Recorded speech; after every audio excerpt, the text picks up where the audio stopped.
Hello and welcome to another MOC showcase video. Today we are once again stepping away from the Star Wars theme and going for something that isn't really directly inspired by anything. I guess you could consider this some kind of like Lord of the Rings or Hobbit type era type thing. But I could just call this anything fantasy related really. This is like, what this represents basically is some kind of like war beast or like animal. I think this guy can represent like a dwarf, I guess, who they like take and ride into battle. This was basically just inspired by, I don't know why, but I really love just like large animals. I don't know what it is about them, I just always found them really cool. And when I found I had these leg pieces, I believe they were from an old Marvel set. I can't remember the specific one, but the picture's on the screen for you. I just thought, those legs would be quite versatile. I should make some kind of other creature out of that. And that's what we have for you here today. So I'm going to give you a quick run through of this thing. It's not going to be very long because it's quite a small, simple build, as you can see, but let's look at it anyway. I'm quite happy with how the face section of this build came out because you can give it quite a lot of expression.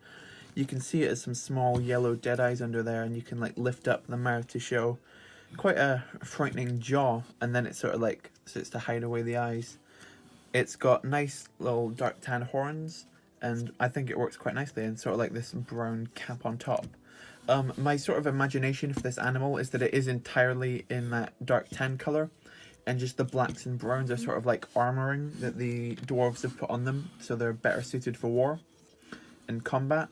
And I really like how big you can make these, and you can really like, if I got like a goblin or something, you can really like chomp them up in there.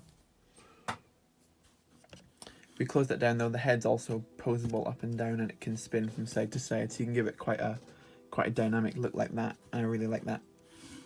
Moving along, we've got the legs, as I mentioned before.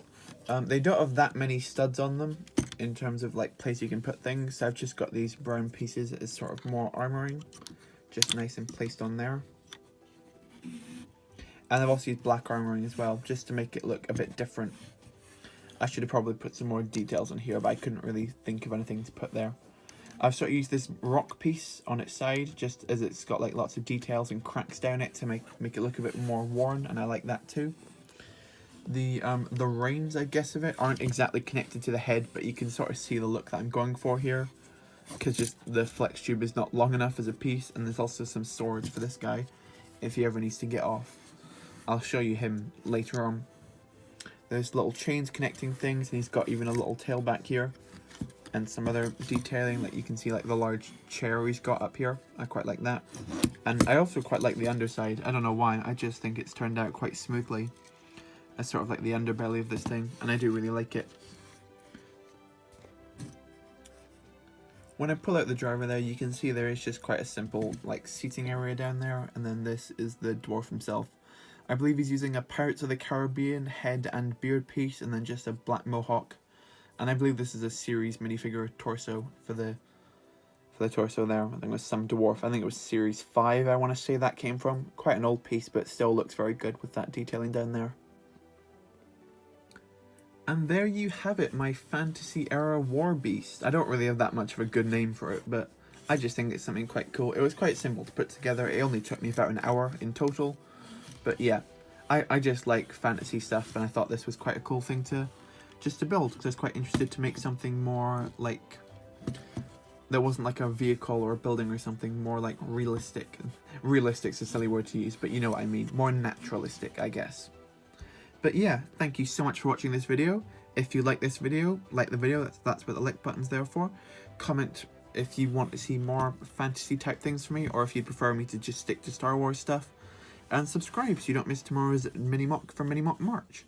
And do not forget to check out the Mini MOC March playlist in case you've missed any episodes so far.